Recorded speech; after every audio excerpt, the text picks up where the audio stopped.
ఒకప్పుడు తారా అనే ఒక చిన్న అమ్మాయి ఉండేది.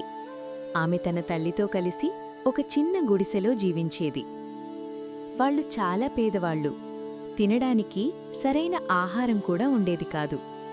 ఒకరోజు తారా అడవికి వెళ్ళింది. అక్కడ ఆమెకు ఒక వృద్ధురాలు కనిపించింది. అమ్మా, నువ్వు చాలా ఆకలిగా ఉన్నట్టున్నావు.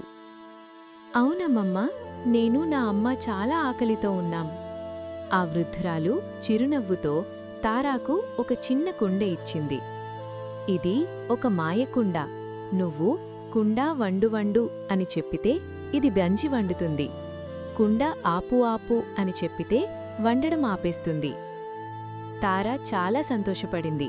ఆ వృద్ధురాలికి ధన్యవాదాలు చెప్పి ఇంటికి పరిగెత్తుకుంటూ వెళ్ళింది. అమ్మా అమ్మా, ఇక మనం ఆకలితో ఉండం. మన దగ్గర మాయకుండ ఉంది.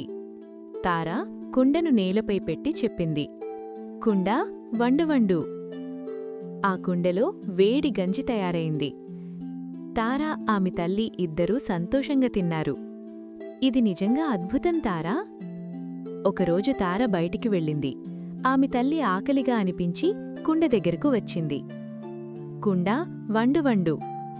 కుండ గంజి వండడం మొదలుపెట్టింది. కాని ఆమెకు ఆపే మాట తెలియదు. ఆపు ఆపు. కాని కుండ ఆగలేదు. గంజి గదినంతా నిండిపోయింది. ఇంటి బయటికి కూడా వచ్చేసింది. అప్పుడే తార ఇంటికి వచ్చింది. అమ్మా, ఏం జరిగింది? కుండ ఆపు ఆపు. చివరకు కుండ ఆగింది. అందరూ నవ్వుకున్నారు.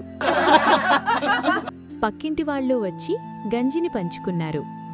ఇకపై ఈ మాయకుండను జాగ్రత్తగా ఉపయోగించాలి. అవునమ్మా. నీతి: మంచి వస్తువులను బుద్ధిగా, జాగ్రత్తగా ఉపయోగించాలి.